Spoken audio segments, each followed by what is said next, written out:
Inilah 7 lapisan langit dan para penghuninya yang membuat kita terkagum-kagum dengan ciptaan Allah Subhanahu wa Ta'ala. Emangnya apa aja sih yang ada di dalam langit? Mari kita simak bersama-sama.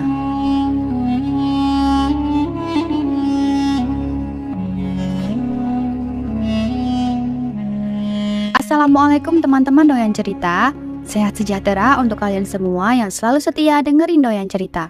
Semoga kalian semua selalu dalam lindungan Allah Ta'ala dan semoga rezeki dan urusan kalian selalu dilancarkan. Tuliskan hajat kalian di kolom komentar, semoga apa yang kalian inginkan segera terwujud. Di video kali ini kita akan mengupas tentang 7 lapisan langit beserta para penghuninya. Pernah nggak sih kalian membayangkan menjelajahi langit yang tak terbatas? Langit itu sangat luas, berlapis-lapis dan nggak terbatas. Penciptaan 7 lapisan langit ini telah diterangkan secara jelas dalam Al-Quran. Beberapa ayat yang menjelaskan fenomena tersebut, yang menciptakan 7 langit berlapis-lapis. Tidak akan kamu lihat sesuatu yang tidak seimbang pada ciptaan Tuhan yang Maha Pengasih. Maka lihatlah sekali lagi, adakah kamu lihat sesuatu yang cacat? Quran Surat Al-Mulk ayat 3. Dalam Surat Al-Mulk ayat 3 itu menerangkan jika Allah telah menciptakan langit secara bertingkat. Tidak ada tiang penyangga dan tali temali yang mengikatnya. Tiap langit akan menempati ruangan yang telah ditentukan baginya. Tiap-tiap langit juga akan berjalan mengikuti garis edar yang telah ditentukan baginya. Hal itu telah dijelaskan dalam Quran yang berbunyi, Dia menciptakan langit tanpa tiang sebagaimana kamu melihatnya. Quran Surat Luqman ayat 10. Sebagian ulama tafsir telah mengartikan jika kata 7 langit diterjemahkan sebagai galaksi-galaksi yang terdapat di luar angkasa yang jumlahnya tak terhitung. Sungguh besar ciptaan Allah Subhanahu wa Ta'ala, Tuhan yang tiada tandingannya. Dan di tiap-tiap lapisan langit ini, dari lapisan langit pertama hingga lapisan langit ke-7 memiliki karakteristik yang berbeda-beda dan memiliki penghuni yang begitu banyak. Jadi, saya akan membawa kalian semua untuk menyelami misteri 7 lapisan langit yang tak hanya memukau mata, tapi juga menggugah jiwa. Kita akan terbang melintasi lapisan demi lapisan, menemukan rahasia yang tersimpan sejak zaman Nabi Muhammad SAW dalam perjalanan Isra Mi'rajnya yang super dahsyat, sebuah mukjizat yang Allah berikan kepada manusia pilihannya yang mampu menembus tiap-tiap lapisan langit, perjalanan yang istimewa bertemu dengan makhluk-makhluk penghuni langit. Dari pertemuan dengan para nabi di setiap langit, hingga dialog dengan Maha Pencipta di Sidratul Muntaha. Peristiwa Isra Mi'raj tercatat dalam Al-Quran yang berbunyi, Maha Suci Allah yang telah memperjalankan hambanya pada suatu malam dari Al-Masjidil Haram ke Al-Masjidil Aqsa yang telah kami berkahi sekelilingnya agar kami perlihatkan kepadanya sebagian tanda-tanda kebesaran kami. Sesungguhnya dia adalah Maha Mendengar lagi Maha Melihat. Quran Surat Al-Isra ayat 1. 7 lapisan langit yang akan kita temukan melalui kisah Rasulullah bertemu para penghuni langit melalui sumber dari Al-Quran dan hadis. Jadi siapkan diri kalian untuk ekspedisi yang akan mengubah cara pandang kita tentang alam semesta. Sebelum kita mulai petualangan spiritual yang akan membawa kita lebih dekat dengan penciptaan langit yang megah ini, alangkah baiknya buat teman-teman Doyan Cerita untuk tekan tombol like, komen, dan subscribe agar kami lebih semangat lagi untuk merangkum dan membawakan info yang unik dan menarik untuk kalian semua. Langit pertama. Dari para sahabat Rasulullah SAW, banyak yang meriwayatkan hadis terkait Isra Mi'raj. Mereka adalah Anas bin Malik, Abu Dzar, Malik bin Sya'sya'ah, Ibnu Abbas, Jabir, Abu Hurairah, dan Ubay bin Ka'ab. Selain itu, masih ada Buraidah ibnul Husayb al-Aslami, Uzaifah ibnul Yaman, Syaddad bin Aus, Syuhaib, Abdurrahman bin Qurat, Ibnu Umar, Ibnu Mas'ud, Ali, dan Umar. Salah satunya juga hadis yang menceritakan tentang perjalanan Isra Mi'raj, perjalanan Rasulullah di tiap-tiap lapisan langit, yakni dari Anas bin Malik. Di langit lapisan pertama ini dinamakan dengan langit dunia karena dekat dengan bumi. Bentuk dari langit ini terbuat dari emas dan kuncinya dari cahaya. Penghuni langit pertama ini tentu saja ada para malaikat. Malaikat pada langit pertama ini bertugas menyeleksi amal perbuatan manusia dari pergunjingan. Jika amal yang naik terdapat unsur ghibah, maka akan dikembalikan ke pemiliknya. Malaikat yang bertugas menjaga pintu langit pertama adalah Malaikat Ridwan. Beliau adalah malaikat yang sangat dihormati dalam Islam dan dikenal sebagai penjaga surga. Malaikat Ridwan memiliki peran penting dalam menjaga pintu langit pertama dan pintu surga. Pada langit pertama ini, Rasulullah disambut hangat dan gembira oleh penduduk langit pertama. Penghuni di langit pertama ini yakni Nabi Adam alaihissalam serta ruh-ruh manusia lainnya. Rasulullah bertemu Nabi Adam alaihissalam di langit pertama dengan bentuk dan postur sebagaimana Allah menciptakannya. Nabi Adam memberikan salam dan doa kepada Rasulullah. Dari Imam Bukhari meriwayatkan, saat Rasulullah bertemu Nabi Adam, Rasulullah melihat di samping kanan dan kiri Nabi Adam alaihissalam ada kumpulan banyak manusia. Saat melihat ke kanan, Nabi Adam alaihissalam tertawa, dan saat melihat ke kiri, Nabi Adam alaihissalam menangis. Rasulullah SAW bertanya kepada Jibril, "Wahai Jibril, siapa dia?" Jibril menjawab, "Dia Adam, dan mereka itu anak keturunannya." Saat melihat ke sebelah kanan Adam tertawa, mereka adalah para penghuni surga. Dan saat Adam melihat ke sebelah kiri, Adam menangis, mereka adalah para penghuni neraka. Dalam riwayat yang sama, Rasulullah diajak oleh Jibril untuk mengelilingi langit pertama. Di sana Rasulullah menemukan dua sungai yang indah. Rasulullah melihat dua buah sungai yang mengalir tanpa henti. Sungai itu adalah sumber dari sungai Nil dan sungai Eufrat. Kemudian Jibril mengajak Rasulullah berjalan-jalan lagi di langit pertama. Beliau kembali menjumpai sebuah sungai. Di atas sungai itu terdapat istana yang terbuat dari mutiara dan permata Zabarjat. Nabi menepukkan tangannya ke permukaan sungai itu, lantas tercium aroma kasturi yang sangat harum. Ini adalah telaga Al-Kautsar yang sengaja disimpan oleh Allah khusus untuk Nabi Muhammad. Dalam riwayat Anas bin Malik, Rasulullah SAW bersabda, "Sungguh, aku memiliki telaga yang luasnya bagai antara Elia Baitul Maqdis dan Ka'bah." Atau parawi mengatakan antara Elia dan Syana'a atau Yaman. Airnya lebih putih dari susu dan lebih manis dari madu. Di sana ada gelas sebanyak bintang di langit. Membentang kepadanya dua aliran dari surga, yang satu aliran dari perak, yang satu dari emas. Siapapun yang meminum airnya tidak akan haus lagi selamanya. Hadis riwayat Abu Ya'la dan Ibnu Hibban. Semoga kita semua dipertemukan di Telaga Kautsar ya, amin. Terus, yang mungkin jadi pertanyaan kita semua, apakah di langit pertama ini yang biasa kita lewati memakai pesawat udara tembus ke awan, terus ada burung-burung terbang? Tentu saja dalam konsep Islam, yang sering kita lewati bukan lapisan langit pertama, melainkan lapisan awan. Awan yang berlapis-lapis yakni termasuk pada troposfer, sebuah lapisan awan yang dimana udara masih bisa kita hirup udaranya, sedangkan yang paling tinggi adalah eksosfer, yang termasuk dalam jenis dari lapisan atmosfer dari bumi kita. Langit kedua. Lapisan langit kedua ini disebut dengan ma'un yang terbuat dari besi atau marmer putih. Penjaganya bernama Malaikat Rubail yang menyeleksi amal perbuatan manusia dari rasa paling mulia. Saat Rasulullah naik ke langit kedua, seperti sebelumnya, Rasulullah dan Jibril disambut kedatangan oleh penghuni langit. Di langit ini beliau berjumpa dengan dua nabi, yakni Nabi Isa bin Maryam dan Nabi Yahya bin Zakaria. Keduanya hampir serupa dari segi baju dan gaya rambutnya, masing-masing duduk bersama umatnya. Nabi Muhammad SAW menyifati Nabi Isa bahwa dia berpostur sedang, warna kulitnya putih kemerah-merahan, rambutnya lepas terurai seakan-akan baru keluar dari hammam atau tempat mandi karena kebersihan tubuhnya. Nabi bersalam kepada keduanya dan dijawab salam beliau disertai sambutan. Langit ketiga.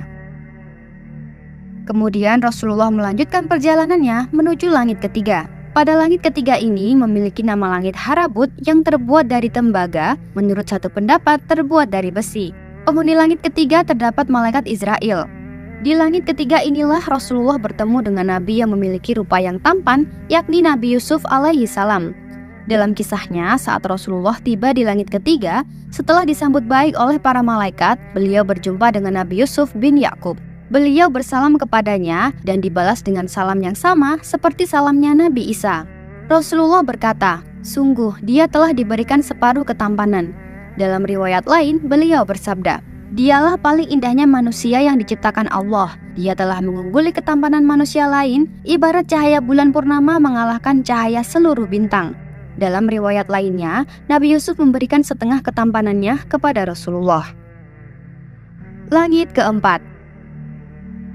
Kemudian Rasulullah melanjutkan perjalanannya menuju langit keempat. Pada langit keempat ini dinamakan dengan langit zahir yang terbuat dari tembaga. Menurut suatu pendapat, ada yang terbuat dari perak. Penghuni langit keempat ada malaikat air mata, yakni malaikat Kasfiyail, serta Nabi Idris alaihi salam. Saat tiba di langit keempat, Rasulullah bertemu Nabi Idris alaihissalam. Nabi Idris menyambut Nabi Muhammad SAW lalu mendoakannya. Dalam kitab Qasasul Anbiya dijelaskan, saat Rasulullah melintas di depan Nabi Idris berkata, "Selamat datang saudara yang saleh dan Nabi yang saleh." Dalam kitab Qisasul Anbiya mengisahkan bagaimana Nabi Idris bisa naik ke langit keempat. Allah Subhanahu wa taala berfirman, "Dan kami telah mengangkatnya ke martabat yang tinggi." Quran Surat Maryam ayat 57. Ayat tersebut menyebutkan bahwa Nabi Idris alaihissalam diangkat ke martabat yang tinggi. Ketinggian martabat Nabi Idris alaihissalam ini telah ditegaskan di dalam kitab Asy-Syalihin, Sahih Bukhari dan Muslim tentang hadis Isra Mi'raj bahwa Rasulullah SAW pernah bertemu dengan Nabi Idris yang berada di langit keempat. Ibnu Abu Nujaih telah meriwayatkan bahwa Nabi Idris diangkat ke langit dan tidak mati. Perihalnya sama dengan pengangkatan Nabi Isa. Hal yang sama telah dikatakan oleh Ad-Dahhah Ibnu Muzahim. Malaikat maut mencabut nyawanya Nabi Idris. Maka saat itu juga beliau wafat. Malaikat maut menangis dan berdoa kepada Allah agar mengembalikan nyawa sahabatnya Idris. Allah mengabulkan doanya dan menghidupkan kembali Nabi Idris alaihissalam. Malaikat maut merangkul Nabi Idris yang hidup kembali sambil bertanya, "Wahai saudaraku, bagaimana rasanya pahitnya kematian?" Nabi Idris menjawab, "Sesungguhnya hewan ketika dikuliti hidup-hidup, maka sakitnya kematian 1000 kali lipat lebih berat daripada hal itu." Malaikat maut berkata, "Padahal aku mencabut nyawamu dengan halus, dan itu belum pernah aku lakukan kepada seorang pun sebelumnya." Langit kelima.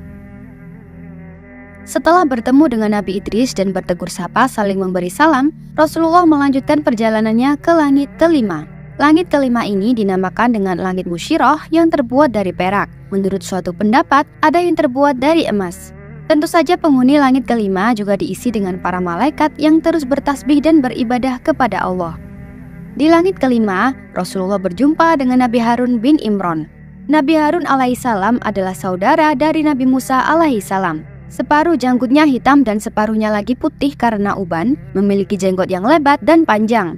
Di sekitar Nabi Harun, tampak umatnya sedang khusyuk mendengarkan petuahnya. Saat berjumpa dengan Rasulullah, tentu saja sambutan hangat dan tegur sapa saling memberi salam selalu tercurahkan. Seperti momen-momen bertemu para nabi di langit sebelumnya, tampak dengan bahagia. Langit keenam. Setelah bertemu dengan Nabi Harun alaihissalam, Rasulullah pun melanjutkan perjalanannya menuju langit keenam. Di langit keenam ini dinamakan dengan langit Kholisah yang terbuat dari emas. Menurut suatu pendapat ada yang terbuat dari intan dan permata. Penjaga pintu langit keenam adalah malaikat Tautoil, yakni malaikat yang bertugas menjaga rahmat. Tentu saja juga ada para malaikat lain yang mendiami langit keenam ini. Setelah sampai di langit keenam, beliau berjumpa beberapa nabi dengan umat mereka masing-masing. Ada seorang nabi dengan umat tidak lebih dari 10 orang, ada lagi dengan umat di atas itu, bahkan ada lagi seorang nabi yang tidak ada pengikutnya. Kemudian beliau melewati sekelompok umat yang sangat banyak menutupi ufuk, ternyata mereka adalah Nabi Musa dan kaumnya. Kemudian beliau diperintah agar mengangkat kepala beliau yang mulia. Tiba-tiba beliau tertegun dan kagum karena pandangan beliau tertuju pada sekelompok umat yang sangat banyak, menutupi seluruh ufuk dari segala sisi. Lalu ada suara, "Itulah umatmu." Dan selain mereka terdapat 70.000 orang yang masuk surga tanpa hisab. Pada tahapan langit keenam inilah beliau berjumpa dengan Nabi Musa alaihissalam, seorang nabi dengan postur tubuh tinggi, putih kemerah-merahan kulit beliau. Nabi SAW bersalam kepadanya dan dijawab oleh beliau disertai dengan doa. Setelah itu Nabi Musa berkata, "Manusia mengaku bahwa aku adalah paling mulianya manusia di sisi Allah, padahal dia Rasulullah SAW lebih mulia di sisi Allah daripada aku." Setelah Rasulullah melewati Nabi Musa untuk melanjutkan perjalanannya ke langit ketujuh, beliau, Nabi Musa alaihissalam pun menangis. Kemudian Nabi Musa alaihissalam ditanya akan hal tersebut. Nabi Musa pun menjawab, "Aku menangis karena seorang pemuda yang diutus jauh setelah aku, tapi umatnya lebih banyak masuk surga daripada umatku. Beruntunglah kita sebagai umat Muhammad. Bagaimana tidak? Umat Muhammad adalah umat yang terakhir, tapi kelak menjadi umat yang pertama yang dipersilahkan memasuki pintu surga." Seperti yang tertuang dalam hadis Nabi SAW, Rasulullah bersabda, "Kita adalah yang terakhir masanya di dunia, tetapi yang pertama di hari kiamat, kitalah yang akan masuk surga terlebih dahulu." Hadis riwayat Muslim. Lapisan langit ketujuh. Di langit ketujuh ini dinamakan dengan langit labiyah yang terbuat dari yakut merah. Yakut atau sering kita sebut batu rubi adalah batu permata berwarna merah yang dapat bervariasi antara merah muda hingga merah darah dan merupakan salah satu jenis dari mineral korundum atau aluminium oksida. Amal yang naik ke langit ketujuh ini bagaikan sepasang pengantin yang berbahagia yang diiringi oleh 300 malaikat. Penghuni langit ketujuh dihuni oleh banyak para malaikat yang senantiasa bertasbih dan beribadah kepada Allah Subhanahu wa Ta'ala. Kemudian Rasulullah SAW memasuki langit ketujuh. Di sana beliau berjumpa Nabi Ibrahim alaihissalam sedang duduk di atas kursi dari emas di sisi pintu surga sambil menyandarkan punggungnya pada Baitul Makmur. Di sekitarnya berkumpul umatnya. Setelah Rasulullah bersalam dan dijawab dengan salam dan doa serta sambutan yang baik, Nabi Ibrahim berpesan, "Perintahkanlah umatmu untuk banyak menanam tanaman surga. Sungguh, tanah surga sangat baik dan sangat luas." Rasulullah bertanya, "Apakah tanaman surga itu?" Nabi Ibrahim menjawab, "Zikir la haula wala quwata illa billahil aliyyil azim." Dalam riwayat lain beliau berkata, "Sampaikan salamku kepada umatmu. Beritakanlah kepada mereka bahwa surga sungguh sangat indah tanahnya, tawar airnya, dan tanaman surgawi adalah subhanallah walhamdulillah wala ilaha illallah wallahu akbar." Kemudian Rasulullah diangkat sampai ke Sidratul Muntaha, sebuah pohon amat besar sehingga seorang penunggang kuda yang cepat tidak akan mampu untuk mengelilingi bayangan di bawahnya sekalipun memakan waktu 70 tahun. Dari bawahnya memancar sungai air yang tidak berubah bau, rasa dan warnanya, sungai susu yang putih bersih, serta sungai madu yang jernih, penuh dengan hiasan permata zamrud dan sebagainya sehingga tidak seorang pun mampu melukiskan keindahannya. Ibnu Katsir mengatakan sanad hadis ini jayyid lagi kuat. Imam Ahmad juga meriwayatkan dari Ibnu Mas'ud radhiyallahu an yang mengatakan bahwa Rasulullah SAW telah bersabda, "Jibril datang kepadaku dengan mengenakan pakaian yang bertaburan penuh dengan mutiara. Adapun maksud sesuatu yang melingkupinya adalah cahaya," dijelaskan dalam hadis Nabi SAW. "Ketika dimi'rajkan ke langit, aku dinaikkan ke Sidratul Muntaha. Kemudian aku melihat cahaya yang agung. Daun-daun Sidratul Muntaha itu seperti kuping-kuping gajah dan buah-buahnya seperti kendi besar. Di sana ada 4 sungai yang dari akarnya keluar 2 sungai luar dan 2 sungai dalam. Saat itu aku bertanya, 'Apa ini Jibril?' Ia menjawab, 2 sungai dalam adalah 2 sungai di surga, sedangkan 2 sungai luar adalah sungai Nil dan Eufrat."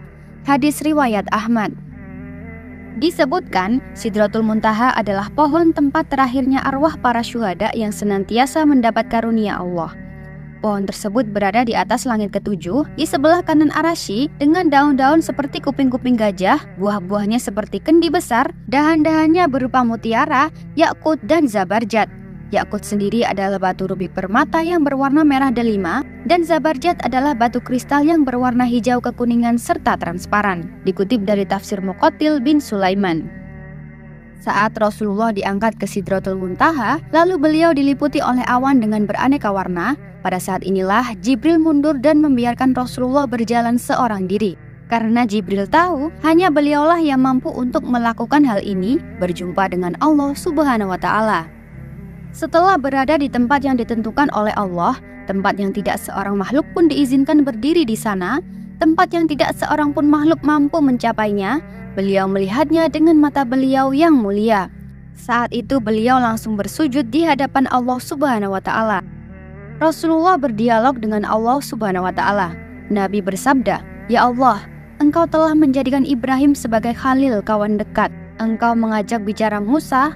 Engkau berikan Daud kerajaan dan kekuasaan yang besar. Engkau berikan Sulaiman kerajaan agung, lalu ditundukkan kepadanya jin, manusia dan setan serta angin. Engkau ajarkan Isa at-Taurat dan Injil, dan Engkau jadikan dia dapat mengobati orang yang buta dan belang, serta menghidupkan orang mati." Kemudian Allah berfirman, "Sungguh aku telah menjadikanmu sebagai kekasihku."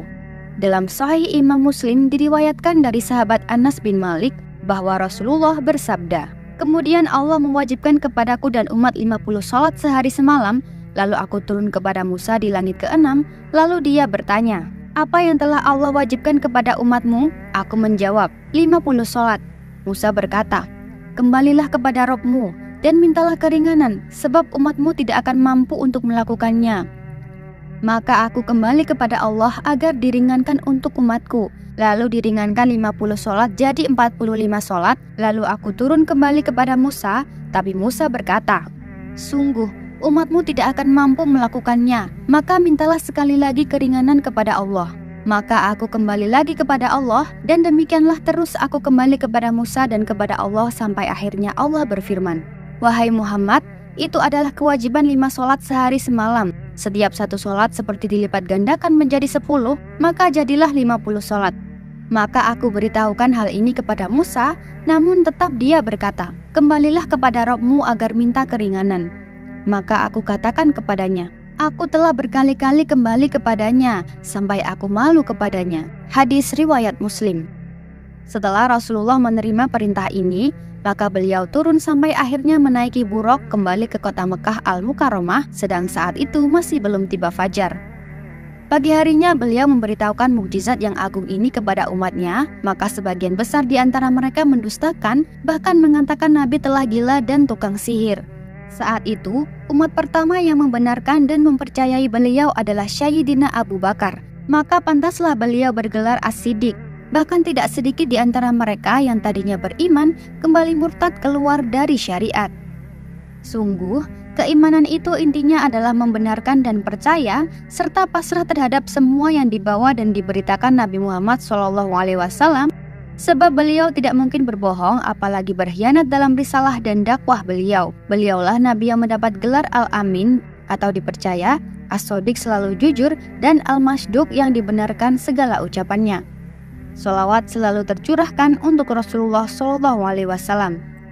Itulah 7 langit beserta penghuninya, manusia pertama yang berhasil menembus langit ke-7, yakni Nabi Muhammad SAW ketika Isra Mi'raj dengan menggunakan buraq. Manusia biasa hanya mampu atau tidak sampai ke langit pertama. Terus ketika menaiki pesawat terbang, apakah itu bukan langit pertama? Jawabannya adalah bukan.